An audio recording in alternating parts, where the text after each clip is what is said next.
तो करो तो बावड़ू, दूर दूर करो तो जाऊं, ज्यों राखो त्यों ही रहूं, जो देवो सो खाऊं। परम पिता परमात्मा पूर्ण ब्रह्म सर्व सृष्टि रचनहार कबीर परमेश्वर जी की असीम कृपा से आप पुण्यात्माओं को ये सत्संग सुनने को प्राप्त हुआ। सौभाग्य है आपका। आपको ऐसे समय में मानव शरीर प्राप्त हुआ जिस समय में परमात्मा ने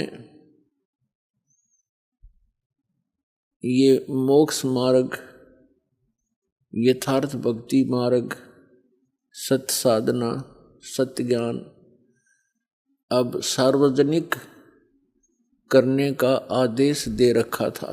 पुण्यात्माओं, सत्संग में आने से प्राणी को ज्ञान होता है। ये मानव शरीर अन्य प्राणियों की तुलना में कितना भिन्न है, इसमें हमें कितनी सुविधाएं प्राप्त हैं, इसका कारण क्या है? वही आत्मा पहले मानव शरीर में थे, अब वो चले गए पशु और पक्षियों की योनियों में। वो क्यों चले गए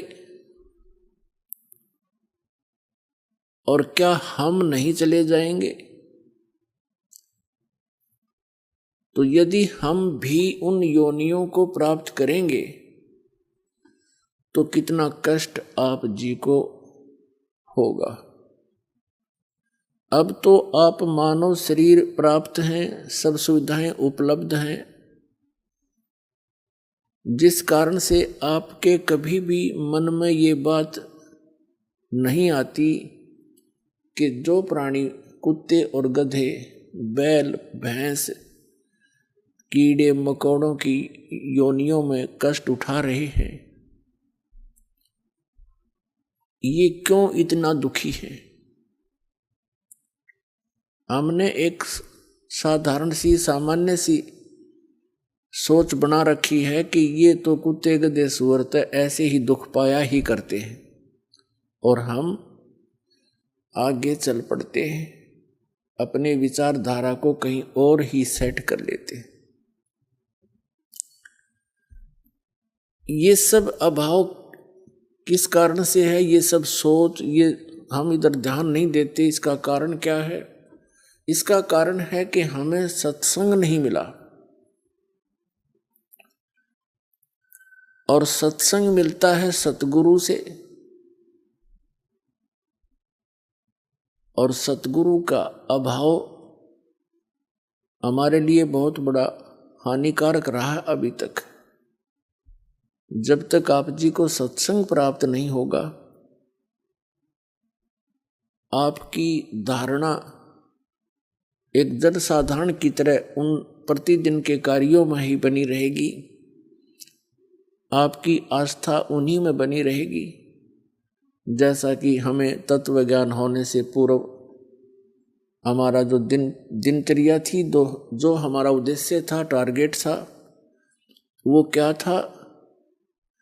बच्चे थे, शिक्षा ग्रहण करेंगे, अच्छी पोस्ट प्राप्त हो जाएगी, विवाह हुआ, संतान होगी, इनको पाल पोस देंगे, इनका विवाह कर देंगे, बस फिर हम बेशक मर जाएं, हमारा काम पूरा हो गया।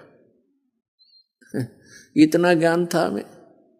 मानव जीवन का क्या इतना ही कार्य था? ये तो पशु पक्षी भी करते हैं और मनुष्य से ज्यादा प्यार से करते हैं।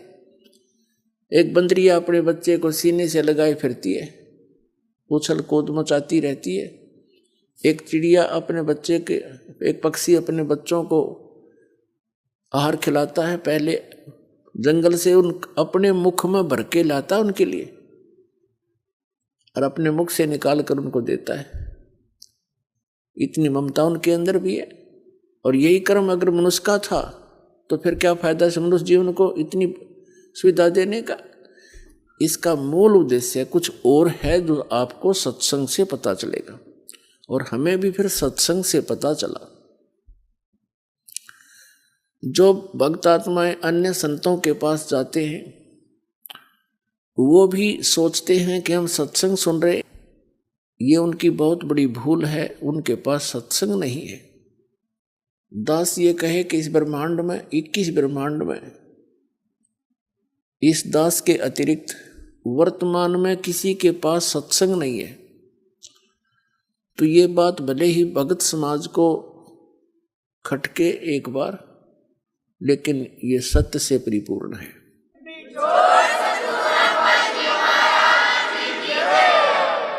और धीरे धीरे इसकी सार्थकता, इसकी सत्यता आपके पास पहुंचेगी।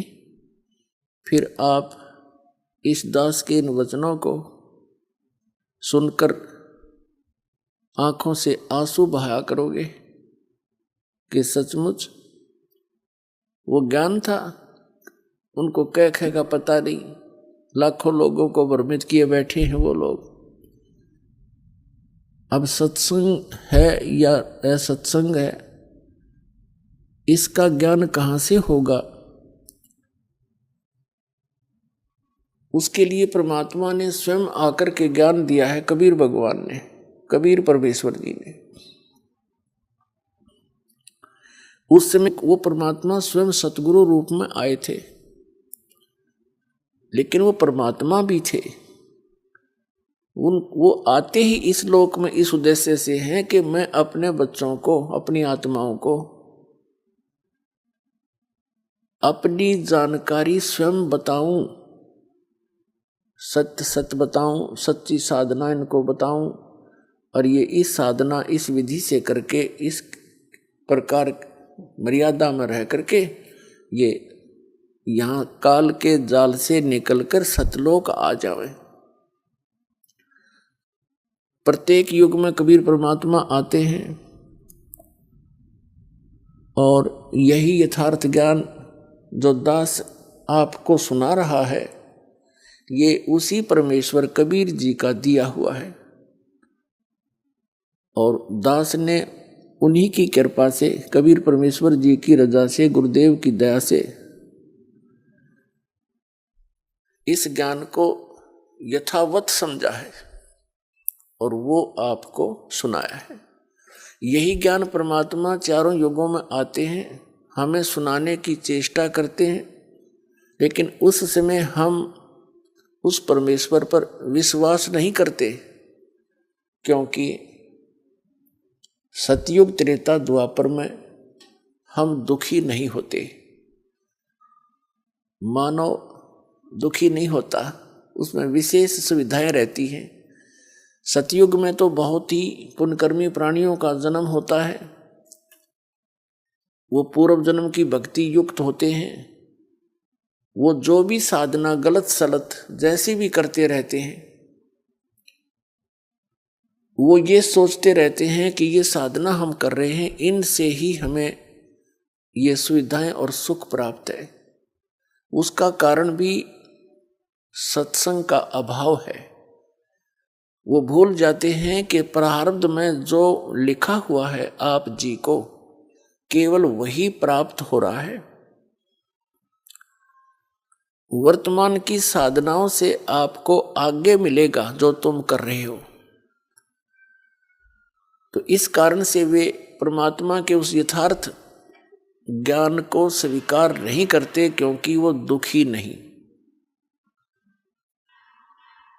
यही स्थिति त्रेता में, यही द्वापर तक रहती है, और कलयुग के प्रथम चरण में भी बहुत ही ठीक सी अच्छी सी आत्माओं का जन्म ही होता है, और यही दशा उनकी रहती है। दूसरा कारण ये होता है कि हम अशिक्षित होने के कारण सद्ग्रंथों से अपरिचित रहते हैं, और जो हमारे धर्मगुरु हुआ करते हैं और पहले थे, वे एक भाषा विशेष से तो परिचित होते थे, लेकिन सद्ग्रंथों की सत्य से, उस यथार्थता से वो अपरिचित होते थे। वो हमें केवल दंत कथा, लोक वेद सुनाया करते थे और अपना अज्ञान अनुभव ही हमें सुनाया करते थे और बोला करते वो संस्कृत, और सभी सद्ग्रंथ संस्कृत में ही लिपिबद्ध थे, भाषा संस्कृत में। तो हमने ये दृढ़ विश्वास था कि हमारे जो धर्म गुरु हैं, ये जो ज्ञान बता रहे हैं, ये विद्वान हैं, संस्कृत भाषा पढ़े हैं, इन्होंने सद्ग्रंथों को ठीक ठीक समझा है। 600 वर्ष पहले कबीर परमात्मा स्वयं आकर बताया कलयुग में प्रथम चरण में कि जो तुम्हारे धर्म गुरु हैं किसी भी धर्म मजहब के, ये अपने सद्ग्रंथों से भी परिचित नहीं है, ये कोरी झूठ बोल रहे हैं, इनका उद्देश्य केवल मनी मेक है, आपको भ्रमित करें, ये केवल पैसे के स्वार्थ के लिए आपको मिसगाइड करते हैं, जो ना करने की क्रियाएं आपसे करवाई जा रही हैं, और जो ज्ञान ये बता रहे हैं वो व्यर्थ है, शास्त्रों के विरुद्ध है। ये तुम्हें तीनों गुणों की पूजा का विधान बताते हैं, जैसे हमारे आचार्य, पवित्र हिंदू धर्म के आचार्य शंकराचार्य, मंडलेश्वर संत महाराज जितने भी थे, उन सबको परमात्मा कहा करते थे कि ये तुम्हें तीनों देवता, रजगुण ब्रह्मा, सतगुण विष्णु, तमगुण शिव जी की जानकारी भी सही नहीं दे रहे हैं। ये इनको, ब्रह्मा को छोड़कर भगवान विष्णु और भगवान शिव को, शंकर को ये अजरो अमर बताते हैं, इनकी मृत्यु नहीं होती। मृत्युंजय, कालज्य, सर्वज्ञ और सर्वेश्वर बताते हैं, ये झूठ बोलते हैं। और इन तीनों गुणों की पूजा गलत है। कबीर परमात्मा, कबीर जी कहा करते थे, परमेश्वर जी, तीन देव की जो करते भक्ति, उनकी कदे ना होवे मुक्ति। गुण तीनों की भक्ति में ये भूल पड़ो संसारे, कहें कबीर निज नाम बिना कैसे उतरो पार। तो उस समय परमात्मा जो ये ज्ञान कहा करते थे कि इन तीनों देवताओं की भक्ति से, श्री ब्रह्मा, श्री विष्णु, श्री शिव जी की साधना से आप जी की गति नहीं हो सकती, आपका मोक्ष नहीं हो सकता। और जो नाम तुम्हें ये देते हैं, हरे राम हरे कृष्ण, राधे राधे श्याम राधे सीताराम, ओम नमः शिवाय, ओम भगवते वासुदेव नमः, और भी अन्य सहस्रनामा विष्णु जी का बना कर आपको दे रहे हैं, ये मंत्र वास्तविक नहीं है। और वास्तविक नाम के बिना जीव का मोक्ष नहीं हो सकता। रोगी है, उसको यथार्थ औषधि नहीं मिलेगी, उसका रोग कैसे नाश होगा।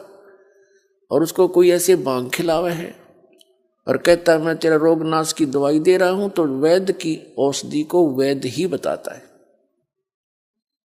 तो उस समय हम अशिक्षित थे, परमात्मा पर अविश्वास हुआ, उनके ज्ञान पर। और हमारे धर्म गुरु जो हमें टोटली सारा का सारा शास्त्र विरुद्ध ज्ञान और साधना समाधान बता रहे थे, उस पर हमें विश्वास रहा। तो उस समय जो कलयुग के प्रारंभ में भी अच्छी आत्माओं का ही, बहुत सी अच्छी आत्माओं का जन्म होता है।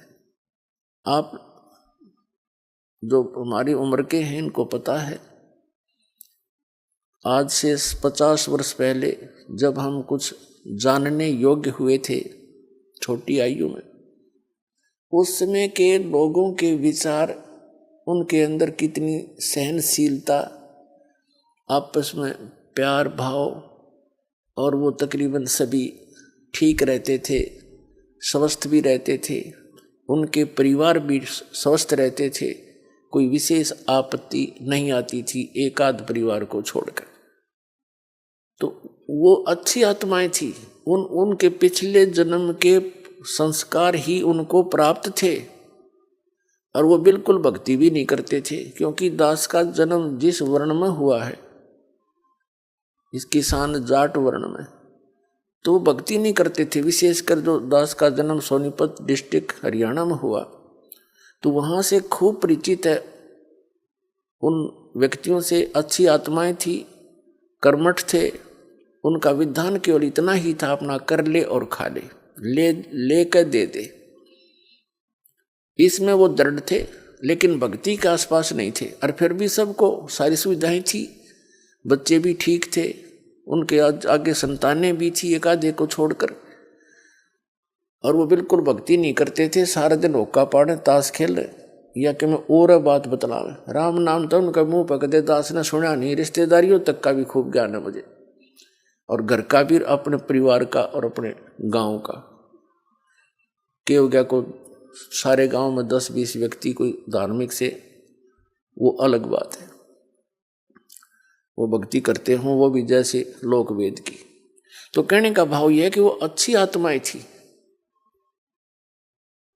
और वो साधना करते या ना करते उनको सब सुविधाएं प्राप्त थी। तो ऐसे ही परमात्मा जब आए तीनों युगों में, और चौथे युग कलयुग में, उस समय ये प्राणी घना दुखी नहीं था, और परमात्मा के उन वचनों पर विश्वास इसलिए भी नहीं हुआ क्योंकि वो अशिक्षित थे। और जो विशेष थोड़े बहुत दुखी थे, वो परमात्मा की शरण में आए और सुखी हो गए।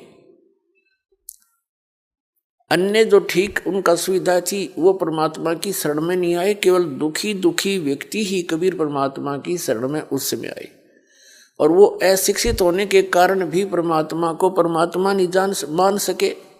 उनको सुविधाएं भी बहुत दी जो दुखी टाइप के व्यक्ति थे। तो कहने का भाव दास का इस सारे विचारों का निष्कर्ष ये है कि उस समय परमात्मा द्वारा बताई गई साधना को हम स्वीकार नहीं कर सके, क्योंकि जो साधनाएं अन्य व्यक्ति जो परमात्मा कबीर जी की शरण में नहीं आए थे, जो अन्य जो भी साधना कर रहे थे, वो उनसे भी उनको राहत थी पूरी। लेकिन वो सोच रहे थे इस साधना से हमें राहत है, वो थे उनके प्रारब्ध के संस्कार, उन्हीं से उनको जो कुछ हो रहा था उसी से वो संतुष्ट थे कि मैं जो मंदिर में जाता हूँ इसी से मुझे लाभ है, कोई मैं गायत्री मंत्र जाप करता हूँ इसी से मुझे सब कुछ मिल रहा है। तो ये उनके तत्व ज्ञान के अभाव का कारण था, उनको तत्व ज्ञान नहीं था। और जो दुखी थे, महादुखी थे, वो कबीर साहब की शरण में आकर सुखी हो गए। उनको सिर्फ इतना सहारा मिल गया कि हमें ये सिद्ध पुरुष है और हमें राहत मिल गई। दूसरे दुखी नहीं थे, वो आए नहीं, कहने लगे हमें तो जो साधना कर रहे हैं वो बिल्कुल सही है। तो इस प्रकार इस तत्व ज्ञान का अभाव यानी सत्संग की कमी और अशिक्षा, ये हमारे लिए अभी तक आड़े अड़ी रही भगवान के पहचानने में और भगवान के इस ज्ञान को जानने में। परमेश्वर कबीर जी ने 600 वर्ष पहले अपनी प्यारी आत्मा धर्मदास जी से कहा था कि धर्मदास, जब कलयुग की बिचली पीढ़ी का समय आएगा, उस समय इनको शिक्षित किया जाएगा और उस समय इनको मैं पुनः आऊंगा और यथार्थ ज्ञान कराऊंगा। क्योंकि धर्मदास जी बड़े चिंतित थे, विशेषकर उस समय चिंतित हुए जिस समय परमात्मा ने एक लीला की थी कबीर जी ने, ये देखने के लिए कि जो मेरी शरण में आए हैं उसमें 64 लाख शिष्य कबीर परमेश्वर जी के हुए थे। सन 1398 में कबीर परमात्मा जी सतलोक से चलकर आए थे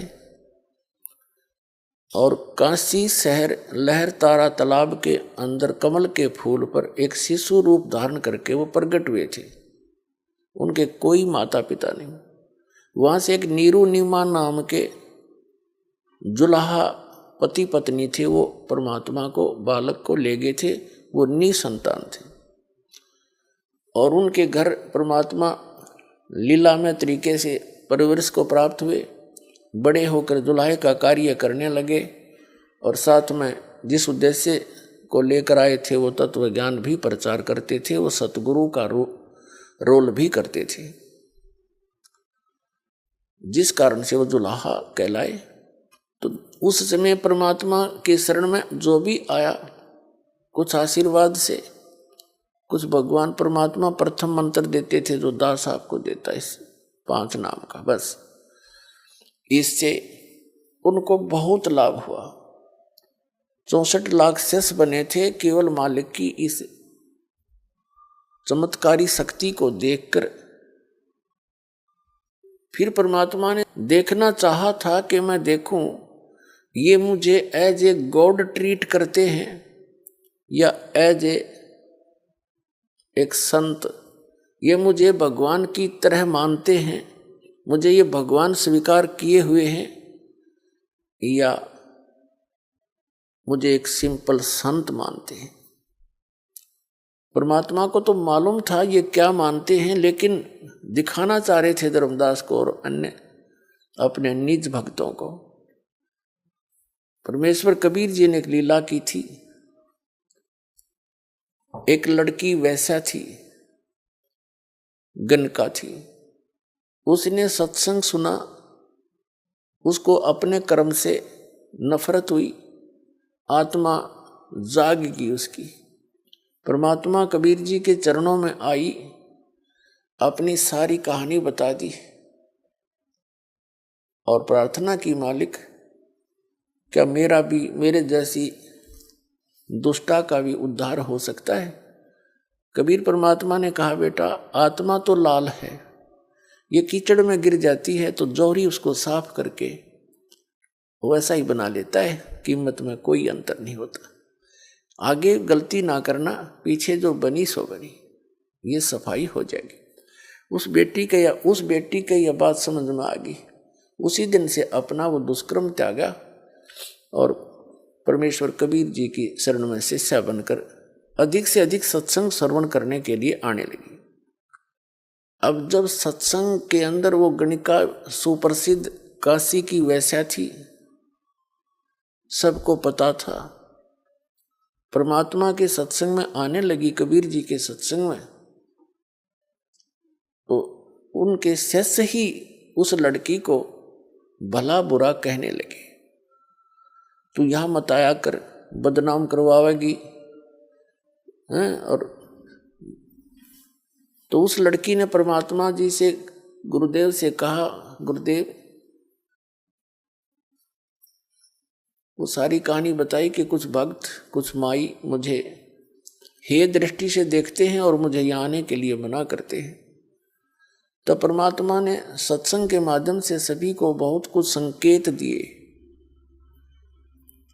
बताने की चेष्टा की कि कुष्टी हो ऐ संत बंदगी कीजिए, हो वैसा के विश्वास चरण चित दीजिए। क्या बताते थे कि यदि कोई भक्त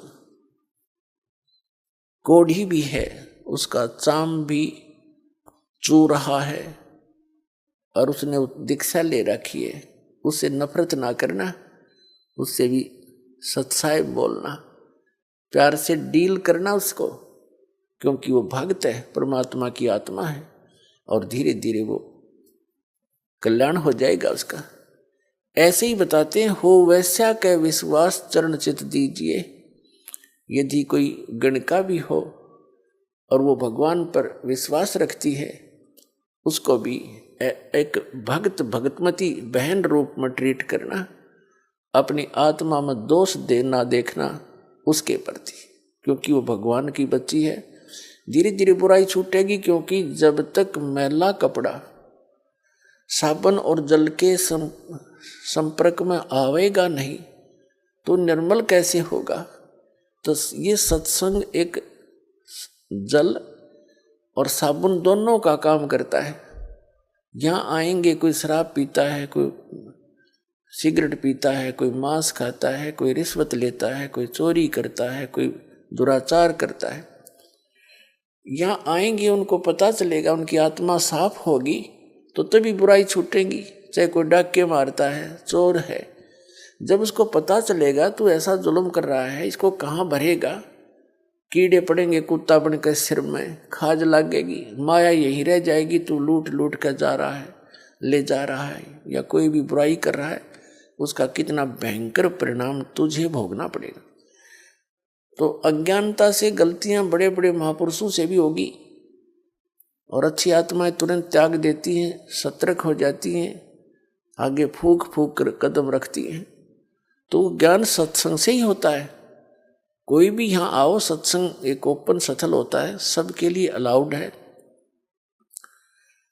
और सत्संग सुनेंगे तो बुराई छूटेगी। बहुत कुछ परमात्मा समझाया करते थे, लेकिन एक और हमारे अंदर दोष है, हम गुरुदेव से अतिरिक्त अपने को ज्यादा बुद्धिमान मानने लग जाते हैं,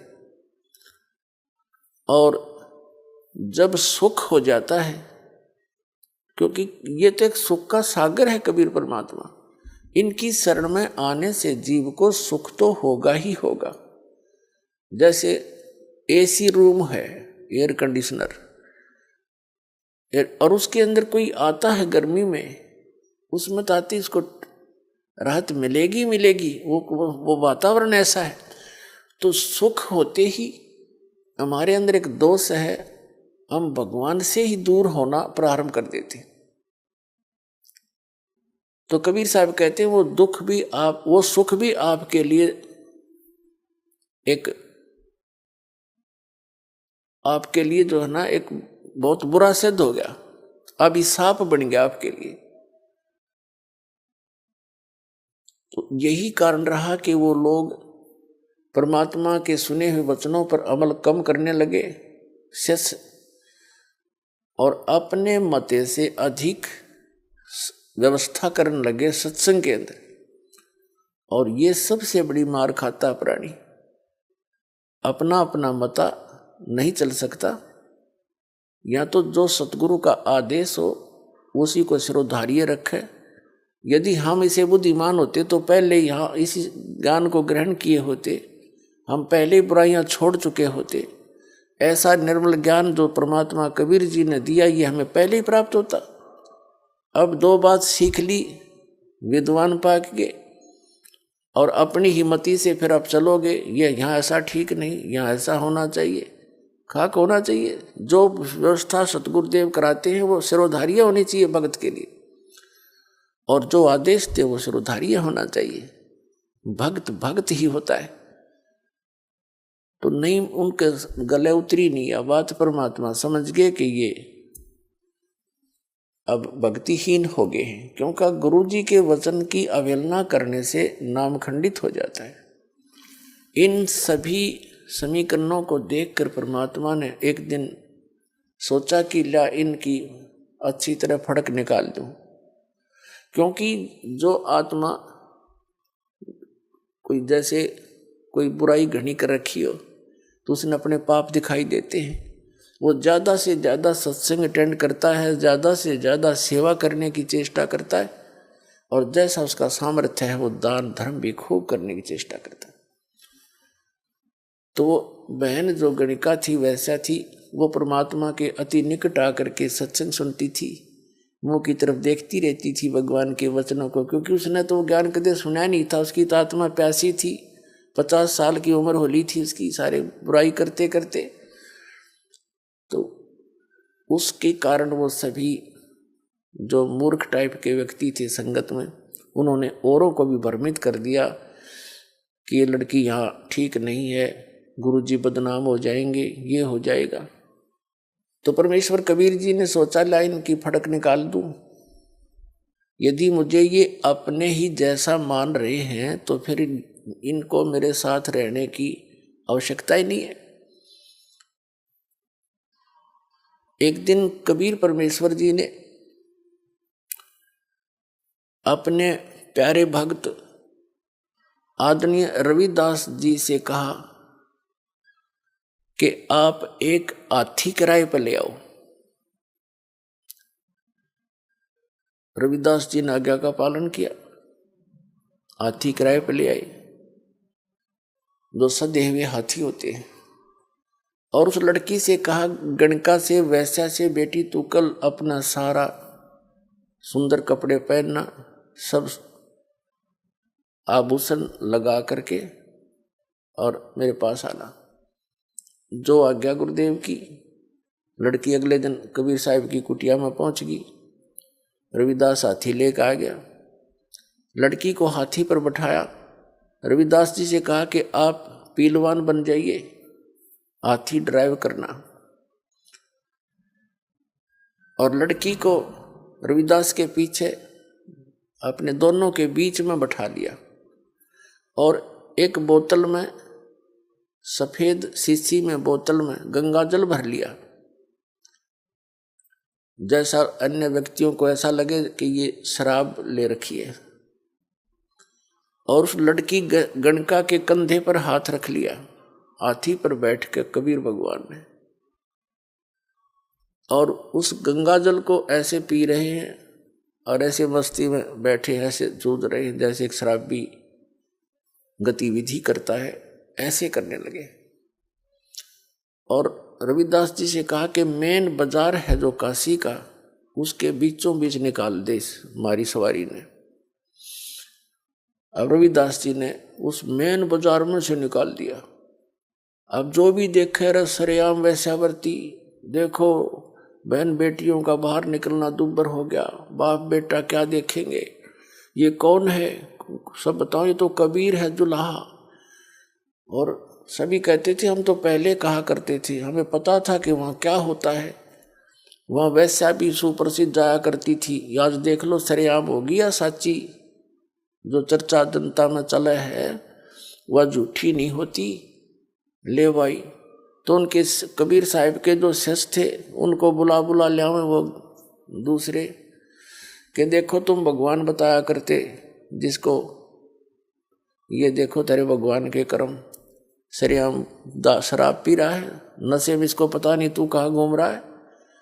और वैश्या को साथ लिए। अब वो नकली तो हो रहे थे सारे चेले, उनको विश्वास ही नहीं था अपने भगवान पे। जब सुख होता था जब तो भगवान थे, और एक छोटी सी लीला देखकर हमने वो शैतान हो गए हमारे लिए, तो हम इतने नालायक हो गए थे। तो सभी ने परमात्मा से मुंह मोड़ लिया और कहने लगे हम तो कभी कभी जाते थे, हम तो जाते ही नहीं थे, हमने तो एक दिन नाम लिया था फिर गए नहीं, मुझे तो एक दिन वो दूसरा ले गया था, मैं ना जाया करता। यानी लोक लाज के कारण अपने परमात्मा से 64 लाख विमुख हो गए। उधर से क्या हुआ, जो कबीर परमात्मा के विरोधी हो गए थे, उनके इन सत वचनों से कि तुम्हारे जितने भी धर्मगुरु हैं, चाहे वो हिंदू के हैं चाहे मुसलमान के, ये यथार्थ ज्ञान इनके पास नहीं है, तुम्हें मिसगाइड कर रहे हैं, इनके द्वारा बताई साधना से तुम्हारी गति नहीं होगी। जिस कारण से वो हिंदू और मुसलमानों के जो धर्मगुरु थे वो कबीर साहब के पहले ही शत्रु हो चुके थे। बहुत सी यातनाएं कबीर साहब को उन्होंने दी थी, लेकिन परमात्मा पर उनका कोई असर हुआ नहीं था। तो उन्होंने, उनका दाव लग गया। और विशेषकर परमात्मा ऐसी लीला उस दिन किया करते थे जिस दिन दिल्ली का सम्राट सिकंदर लोधी काशी बनारस में अपने दौरे पर जाता था। उस दिन उन दिनों में दिल्ली का सम्राट यानी भारत का, पूरे भारत का राजा, वो भी अपने छोटे राजाओं की खबर लेने के लिए, जैसे काशी का नरेश, वहाँ उसमें वीर देव सिंह बघेल थे, तो उनके पास जाते रहते थे, उनकी सारी राजकाज की वो नजर रखते थे, क्योंकि वो सब उनके अंतर्गत होते थे। उसी समय परमात्मा ने ये लीला की। सभी हिंदू धर्म के आचार्य, शंकराचार्य और अन्य जितने मंडलेश्वर थे, उनका सबका दाव लग गया। ब्राह्मण गुरु जितने थे और उधर से मुसलमानों के पीर और काजी जो पहले दुखी थे परमात्मा से, और साथ में एक शेख तकी नाम का जो मुसलमान था, वो पीर था, गुरु था, किसका? सिकंदर लोधी का, राजा का।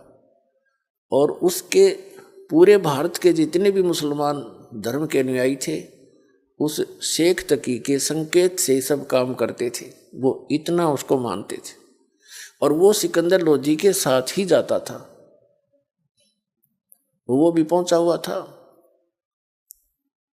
अब सभी ने मिलकर, हिंदू और मुसलमान दोनों के धर्मगुरु, उन्होंने अपने अपने अनुयायियों को भ्रमित किया। कहा कि देखो भाई, ऐसा व्यक्ति अगर काशी में रहेगा, हमारे नगर में रहेगा, क्या असर पड़ेगा बच्चों पर, कैसे निकलेंगे हम बाहर। चलो, राजा सिकंदर लोधी आया है, उसके सामने हम अपनी अर्ज करेंगे और इसको कठिन दंड दिलवाएंगे। वीरदेव सिंह बघेल जो काशी नरेश थे, वो भी परमात्मा कबीर जी के शिष्य हो चुके थे। उनकी लीला देखकर, उनकी शक्ति देखकर, उनके ज्ञान को से परिचित होकर दिल्ली के सम्राट सिकंदर लोधी भी कबीर परमात्मा जी के शिष्य हो चुके थे। क्योंकि सिकंदर लोधी को एक बहुत भयंकर असाध्य रोग था और वो परमात्मा कबीर जी के आशीर्वाद मात्र से स्वस्थ हो गया था, जिस कारण से पुनर्जीवन प्राप्त करके सिकंदर लोधी कबीर परमात्मा का बहुत आभार व्यक्त किया करते थे और शिष्य भी बन गए थे। लेकिन राजा का इतना ही सांग होता है, जनता घनी दिखी ना, अपने राज के जाने के भय से वो कुछ भी फैसला ले लेता है। उस समय ना वो भगवान देखता, ना कोई गुरु और धर्म देखता। धर्म मीन धार्मिकता। तो उसने सभी लोग इकट्ठे होकर सिकंदर लोधी के पास पहुंच गए, जिस रेस्ट हाउस में वो रुके हुए थे। सारी कहानी से परिचित होकर के राजा ने आदेश दे दिया कि इसको, सभी ने कहा जी इसको सजाए मौत दी जाए और गंगा के अंदर डबो के मारना चाहिए, इसको पत्थर मार मार के। राजा ने अपने राज्य को बचाने के लिए, कहीं जनता तेरी विरोधी ना हो जा, ये हम इसे नकली है, अपने हाथ से सिकंदर लोधी ने कबीर साहब का, अपने गुरुदेव का हथकड़ी लगाई। राजा ने, जो एक सिपाही का काम था, सिर्फ नंबर बनाने के लिए जनता में लोग मेरे से विरोधी ना हो जा, और सबको पता था कि राजा का गुरुदेव है और कहीं ये मेरे से इस कारण से विरोध ना कर ले कि यूँ सजा नहीं दे सकता, ये तो इसका चेला है। वो सब मर्यादाओं को लांघ के अपने हाथों, परमात्मा के हाथों में हथकड़ी लगाई, पैरों में बेड़ी और गल में एक जंजीर भारा डाला करते, तोक जो नीचे पैरों से लेकर हथकड़ियों के साथ ऊपर तक जकड़ देती थी। उस पर दौड़ नहीं सकता, भाग नहीं सकता, धीरे धीरे चल सकता था। ऐसा करके और कहा इसको गंगा दरिया में डुबो दो। अब शेख तकी जो धार्मिक गुरु था सिकंदर लोधी का, उसने बागडोर संभाल ली, अगले माफ कर दूंगा इसका काम। उनको ले जा करके गले में पत्थर बांध दिए। वो बेड़ी हथकड़ी तो लगाई रखी थी, तोक भी जड़ रखी थी, पत्थर भी बांध दिए गले में भारा भारा रस्सों से, और नौका में बैठा के 5-7-10 व्यक्ति साथ गए। दरिया गंगा के बीच में जाकर उठा के कबीर साहब को और ऐसे पटक दिया कि ना हाथ पैर मार सकेगा और पत्थरों के वजन से डूब जाएगा, इसका टंटा कट जाएगा। उन्होंने ऐसे पटका गंगा के अंदर, दरिया के अंदर, सभी हथकड़ी बेड़ी अपने आप टूट गई। पत्थर बांध रखे थे वो टूट गए, वो दरिया में डूब गए। और कबीर साहब ऐसे बैठे हैं उस गंगा के जल के ऊपर जैसे थल पर बैठा करते हैं, आसन पद्म लगा के। नीचे से लहर जा रही है, परमात्मा सुरक्षित बैठे। अब नौका वाले वापस आ गए। अब लोगों ने देखा कि डूबा नहीं। पहले तो ये सोचा कि अब डूब जाएगा थोड़ी सी देर में, पत्थर वत्थर नीचे खींचेंगे इसको। जब देखा कि इतना डूब रहा है, ना इसको हथकड़ी रही है, तो सब ने कहा कि पत्थर मारो पत्थर मारो। किनारे से लोगे पत्थर मारने, और पत्थर वहां कहाँ जहाँ थे, बीच में 200 फुट की दूरी पे। फिर कहा कि तीर लाओ, गोली लाओ, बंदूक से मारो। तीर ले आया, कोई बंदूक ले आए और वहां गोली मारे परमात्मा के ऊपर। जब तीर और इनसे नहीं मरे बंदूक गोलियों से, तब उन्होंने कहा सबने मिलकर के राजा तोप मंगाई जाए।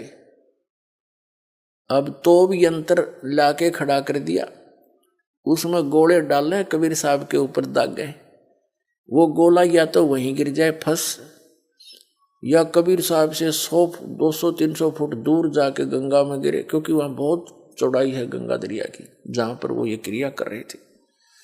और यह इतनी दूर जा पड़े किसी तालाब सरोवर में, आसपास के जो गंगा जल से भरे हुए उसके कारण भर जाते थे आसपास के। ऐसे परमेश्वर की लीला को आदरणीय गरीबदास साहिब जी, गांव छुडानी, जिला झज्जर, हरियाणा वाले ने परमात्मा से परिचित उस ज्ञान से समझकर, जानकर यथार्थ रूप में वर्णन किया। यहाँ थोड़ा सा वर्णन आदरणीय गरीबदास साहिब जी का आपको देते हैं, क्योंकि पुण्यात्माओं, आज तक आपने कौड़ियों को तो लाल समझ रखा था, और लाल को हमने कौड़ी जानकर कहीं फेंक रखा था कूड़े में। अब दास ने पहचाना उस लाल को, क्योंकि लाल के गुणों से परिचित हुआ, और उस लाल को उठाकर आपके सामने ला रहा हूं कि जिनको तुम लाल समझकर लिए हुए हो वो लाल नहीं है, वो समर्थ भगवान नहीं है। और समर्थ के बिना कोई सुख हो ही नहीं सकता, आपकी गति नहीं हो सकती, आपके यहाँ भी पाप नाश नहीं हो सकते, आपके प्रारब्ध के जो पाप कर्म है वो नहीं कट सकते, और आप सुखी नहीं हो सकते। यहाँ भी दुख और आगे भी आप दुखी होगे। केवल समर्थ कबीर परमात्मा से ही आपको यहाँ भी सुख मिलेगा। आप जो प्रारब्ध के कष्ट के कारण, आप पाप के कारण आप कष्ट में हैं, और जब तक ये पाप नाश नहीं होगा इतने कष्ट मिटे नहीं। जैसे कोई रोगी किसी रोग से पीड़ित है, और रोग जब तक नहीं कटेगा वो सुखी हो ही नहीं सकता। तो ये प्रारब्ध का जो पाप है, ये एक रोग आपका, जिस कारण से इसके कारण से जो आपको कष्ट है, कोई घर में समस्या है, कोई धन हानि हो रही है, या कोई पुत्र में गड़बड़ है, या पुत्र वधू का दिक्कत है, तो इस तरह की जो प्रारब्ध कर्म पाप के कारण दुख है, ये पाप नाश होने से सुख होगा। तो पाप नाश केवल कबीर परमात्मा ही कर सकता।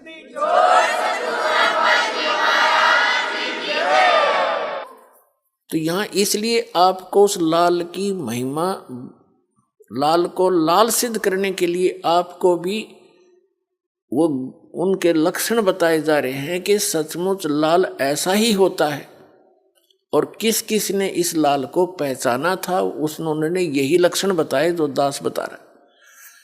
तो यहाँ आदरणीय गरीबदास साहिब जी को परमात्मा कबीर जी बनारस से सशरीर जाने के बाद, और सन 1727 में,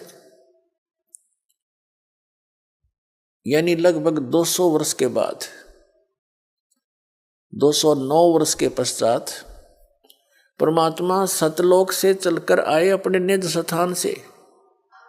जैसा कि भगवान लीला किया ही करता है, जिसका वेदों में आपको बहुत बार प्रमाण दिखाया है। वेद कहते हैं कि परमात्मा ऊपर तीसरे धूलोक के तीसरे पृष्ठ पर रहता है, ऊपर सतलोक में, तेजो में श्री, धूलोक माने तेजो में लोक के तीसरे पोर्शन में, टॉप मोस्ट प्लेस पर रहता है, शिखर पर, और वहां से गति करके आता है, अच्छी आत्माओं को मिलता है। और वो परमात्मा किस उद्देश्य से आते हैं? अच्छी आत्माओं को मिलते हैं जो दृढ़ भक्त होते हैं, उनको तत्व ज्ञान का उपदेश करते हैं, अपने से परिचित कराते हैं, और एक कवि की तरह आचरण करते हैं वो उस समय जब वो आते हैं। जिस कारण से उसको एक प्रसिद्ध कवि की भी उपाधि मानव समाज देता है, लेकिन वो होता है भगवान। इसी अपनी लीला के कारण, अपने गुणों के कारण परमात्मा कबीर जी सतलोक से चलकर आए थे। गरीबदास महाराज जी गांव छुड़ाने जिला झज्जर वाले 10 वर्ष के बालक थे। अपने ही खेतों में गौवें चरा रहे थे। अपने ही सैकड़ों की संख्या में गौवें थी। किसान जाट के घर जन्म था आदरणीय गरीबदास साहिब जी का। जमीन बहुत थी उनके, लगभग 1400 एकड़ जमीन थी, और उसमें वर्षा होगी तो कनक हो जाती थी, नहीं तो चरागाह ही ज्यादा रखते थे। पशुपालन का काम करते थे। गौवें सैकड़ों की संख्या में थी। आप भी पाली थे गरीबदास साहिब जी, 10 वर्ष के बच्चे, और साथ में कुछ उनके नौकर भी जो होते थे वो, और साथ में गांव वाले भी अपनी गौओं को अलग से लेकर उन्हीं के खेतों में चराया करते थे, क्योंकि बहुत ज़्यादा अक्षेत्र था उनके पास। तो सभी वहाँ गौवें चरा रहे थे। सतलोक से परमात्मा चलकर आए, आदरणीय गरीबदास साहिब जी से मिले। 10 वर्ष के बालक को तत्व ज्ञान समझाया। उनकी प्रबल इच्छा हुई कि मैं भी उस सचखंड को देखूं जहाँ से आप आए हो। आप इतना सुख बता रहे हो, वहाँ किसी चीज़ का अभाव नहीं, वहाँ सदाबहार वृक्ष हैं, सदाबहार फल फ्रूट हैं, वहाँ कोई वर्द नहीं होता, वहाँ मृत्यु नहीं होती, सुंदर शरीर है, ये नाड़ी तंत्र से बना हुआ वहाँ का बॉडी नहीं है, तो तुम वहाँ चलो बच्चा, वहाँ सदा सुखी रहोगे। यहाँ तो असंग बार मर लिए, जन्म लिए। इससे प्रभावित होकर गरीबदास बालक की बहुत जबरदस्त प्रेरणा हो जो ना वो प्रेरणा बनी, और इच्छा हुई कि मैं भी आपके साथ वो सतलोक चलूं। कबीर साहब उस आत्मा को लेकर के सचखंड गए, सारे ब्रह्मांड दिखाए, और फिर अपनी शक्ति से उनके अंदर अपना तत्व ज्ञान फीड कर दिया, उनकी दिव्य दृष्टि खोल दी। उधर से 10 वर्ष के बालक को मृत जानकर चिता के ऊपर रख दिया था गरीबदास साहिब जी के शव को, बॉडी को। अग्नि लगाने ही वाले थे। उसी समय कबीर परमात्मा जी ने उस आत्मा को वापस भेज दिया, और चिता के ऊपर से उठकर चल पड़े गरीबदास साहिब जी, और आंखों देखा जो भगवान ने उनको दिखाया, उस ज्ञान का वर्णन करने लगे, वाणी बोलने लगे, जो कबीर गॉड गिवन है। तो कबीर परमात्मा ने उनकी दिव्य दृष्टि खोल दी। दिव्य दृष्टि खुल जाने के बाद जीव भूत और भविष्य और वर्तमान के सभी ज्ञान से परिचित हो जाता है। पहले क्या हुआ था, कहाँ कहाँ किसने क्या बोला था, क्योंकि ये जो शब्द है ये खंड नहीं होता, ये एक पिक्चर सी बन जाती है। जहाँ जहाँ हम जाते हैं, आते हैं, मिलते हैं, ये सब पिक्चर बन जाती है, और ये हमारे यहाँ घूमती रहती है। और जिनकी दिव्यदृष्टि खुल जाती है उनको एज इट इज वो वचन सुनने को मिलते हैं, और वो ऐसी सब क्रियाएं हो रही है जो फिल्म वो जो की तो दिखाई देती है। उसमें अंतर इतना होता है कि वो अपनी लैंग्वेज में फिर वहाँ बोलकर सुनाते हैं अन्य समाज को, बाकी घटना जो की तो होती। इसी प्रकार आदरणीय गरीबदास साहिब जी ने परमात्मा की इस लीला को, जो उन्होंने हाथी पर बैठकर गणका यानी वैश्या को बीच में बैठाकर लीला की थी, फिर उनको दरिया में डुबोने की कुचेष्टा की थी नालाकों के कारण, वो सारा चित्रण बड़े प्यार से किया हुआ अपनी अमृतवाणी में परमात्मा से प्राप्त दिव्य दृष्टि के द्वारा।